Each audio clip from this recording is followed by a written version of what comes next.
Assalamualaikum warahmatullahi wabarakatuh. Jadi kami di kelompok 4 akan membahas mengenai konflik dan negosiasi, yang mana dengan dosen pengampu yakni Ibu Dr. Nova Mardiana, SEMM. Dan berikut adalah anggota kelompok 4, Akifa Adrianisha, Fatma Safawati, Amita Jasesa Edita, Muhammad Haris Yugo, Ahmad Surya Fadilah, Ilham Nofriyadi Nurtanio, Hairul Maulana, Tiarma Yuliartika, dan Aditya Tri Octavian. Berikutnya adalah tujuan pembelajaran. Yang pertama, menjelaskan 3 jenis konflik dan 3 lokus konflik. 2. Menguraikan garis besar proses konflik. 3. Membedakan perundingan yang distributif dan integratif. 4. Menerapkan 5 langkah proses negosiasi. 5. Menunjukkan bagaimana perbedaan individu mempengaruhi negosiasi. Dan yang terakhir, menilai peran dan fungsi pihak ketiga dari negosiasi.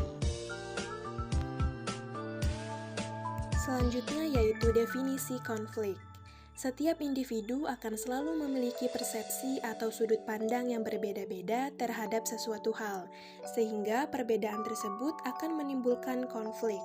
Konflik merupakan perbedaan pendapat antara anggota satu dengan yang lainnya akibat kurangnya komunikasi di dalam suatu organisasi.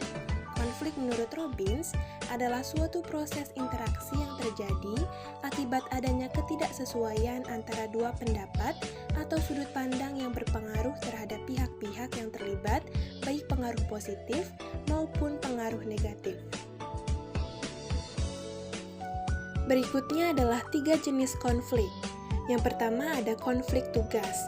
Konflik tugas yaitu konflik tentang kandungan dan tujuan dari pekerjaan. Yang kedua adalah konflik hubungan. Konflik hubungan yaitu konflik yang didasarkan pada hubungan interpersonal. Dan yang terakhir yaitu konflik proses. Konflik proses yaitu konflik mengenai bagaimana pekerjaan akan diselesaikan. Carl in there? Yeah. Hey, Carl. Carl. Are you planning on altering the menu? Yeah, I can't do this right now, please. Just, You know a lot is on the line today. I know, that's why the menu has to be perfect. Yeah, but I can help you plan it. I can't do this right now. Just give me 5 minutes to get my staff going. I'll come and I'll walk you through the menu. Carl, I've done this before. I can help guide you. I don't need guidance right now. I need space. Okay? Thank you. Can we have a little privacy, guys? Huh? I ask you to leave, you gotta look at Carl. Okay, everybody, tomen 5, take 5. Saquen todo el fuego, maricas. You good? I got it. Go. Grab a coffee. Let's get something straight. Yeah. You don't fucking talk to my staff like that. I talk to my staff. That side of the pass is you, this side is me. That was the arrangement that we had when you hired me. Okay, now, will you listen to me for a minute? Carl, I get ideas. Sometimes my ideas work.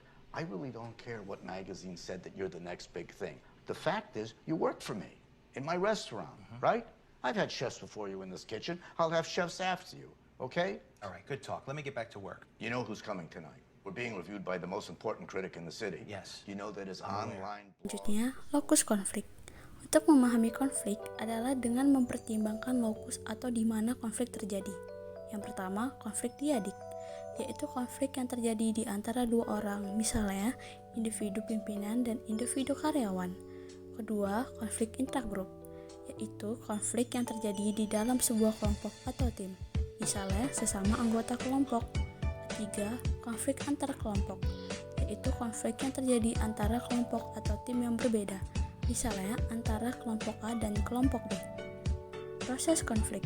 Tahap pertama yaitu pertentangan yang berpotensi atau ketidaksesuaian. Tahap pertama konflik adalah munculnya kondisi, penyebab atau sumber yang menciptakan peluang untuk itu muncul. Kondisi ini tidak langsung mengarah kepada konflik, tapi salah satunya diperlukan jika ingin muncul ke permukaan.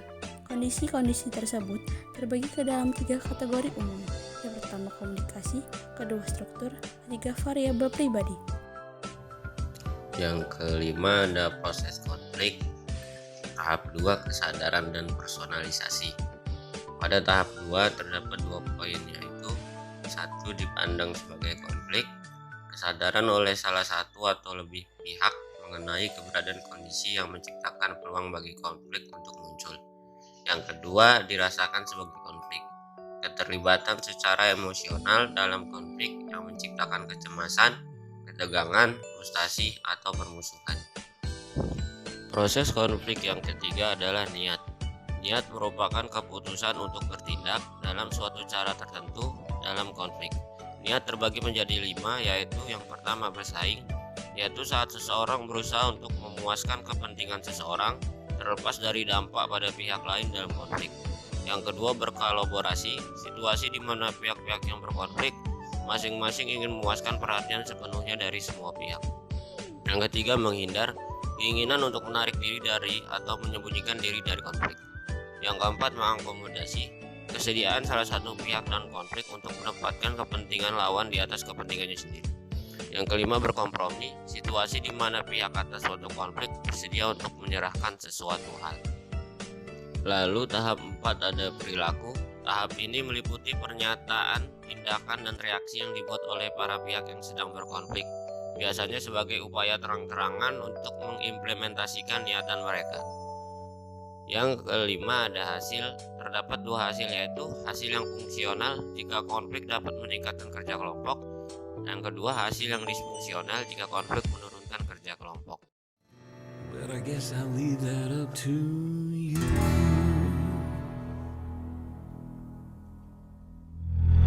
Well, it's intriguing, but to go would cost me greatly. So what percentage of the show would I be taking? Well, fair enough, you'd want a piece of all the action. I'd give you 7, we could shake and make it happen. I wasn't born this morning, 18 would be just fine. Why not just go ahead and ask for nickels on the dime? 15, I do 8, well, maybe 9.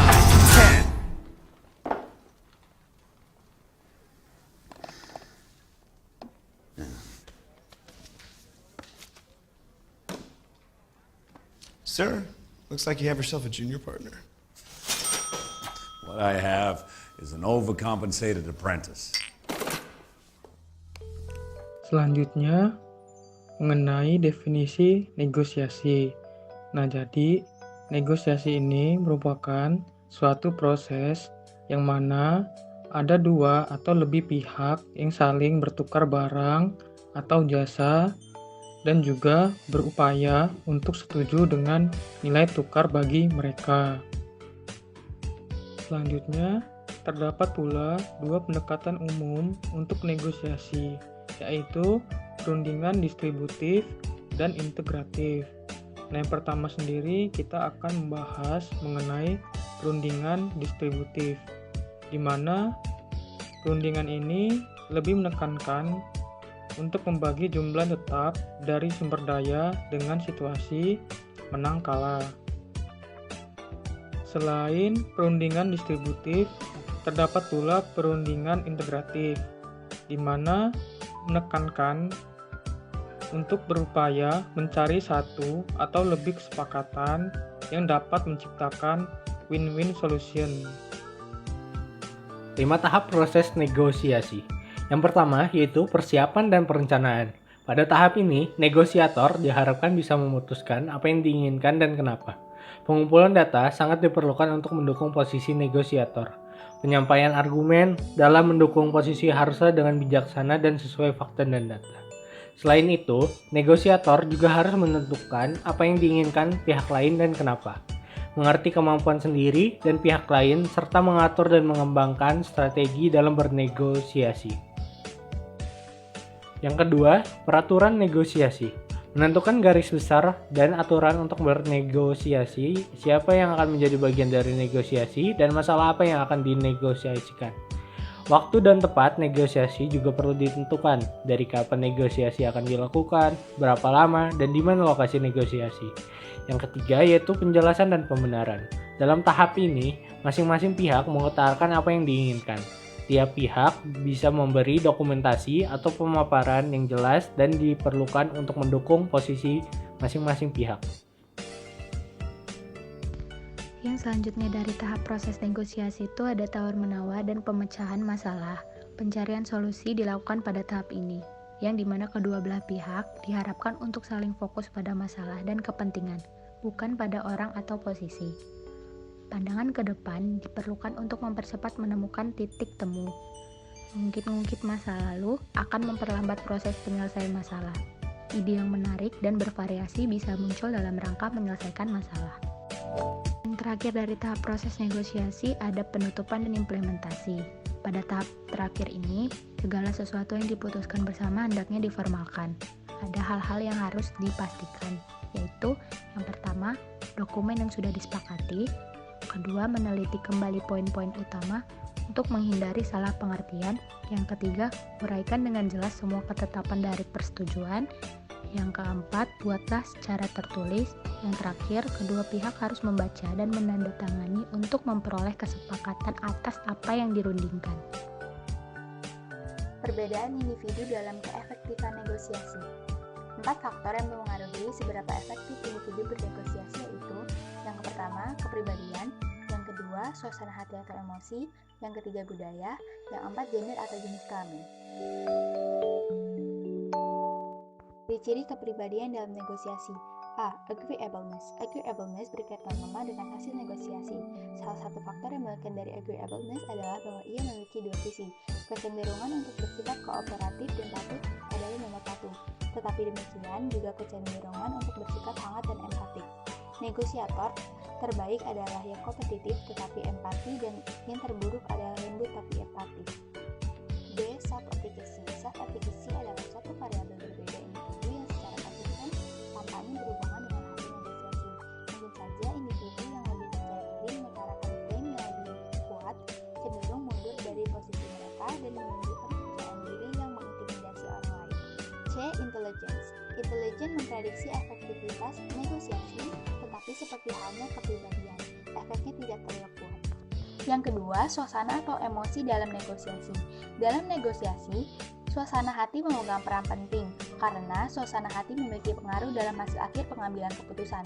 Para perunding yang suasana hatinya positif memperoleh hasil yang lebih baik daripada mereka yang suasana hatinya biasa-biasa saja.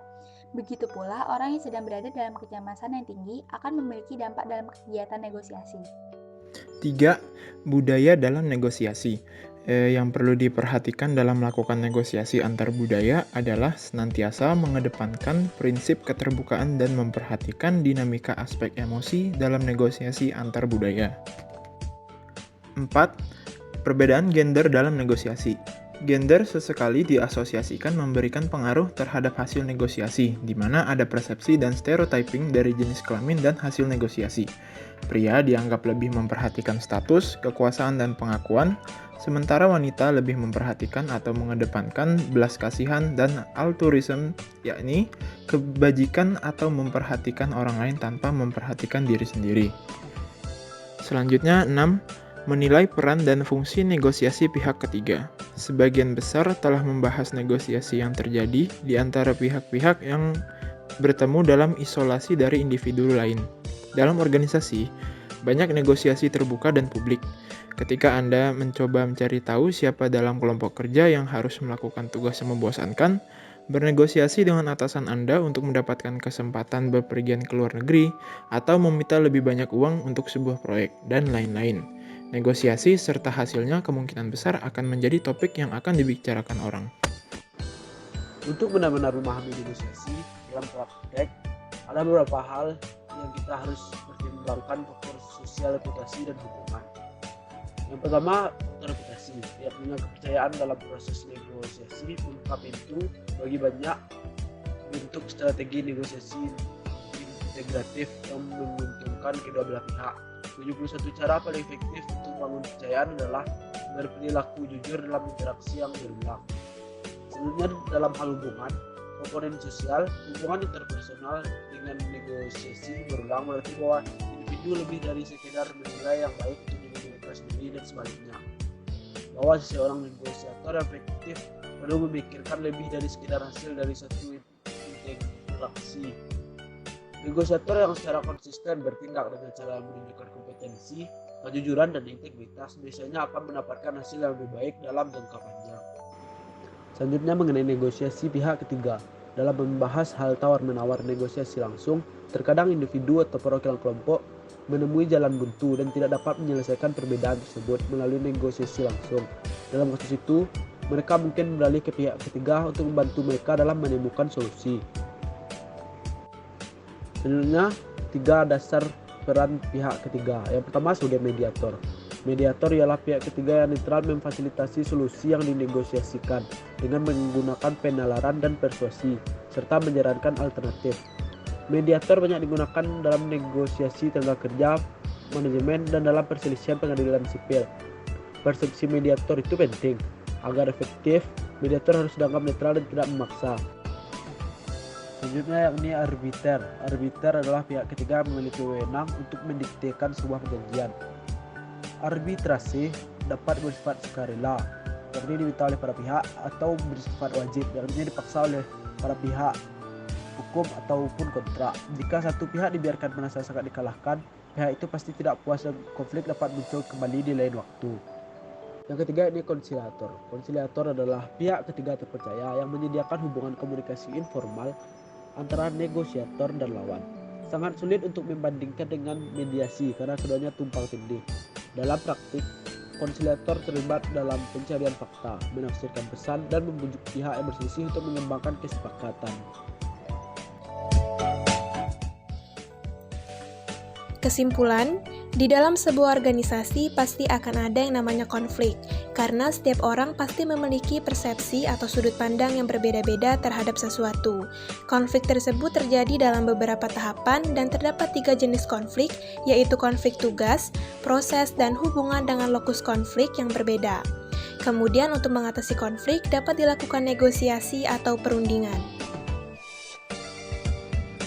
Baiklah, sekian yang dapat kami presentasikan.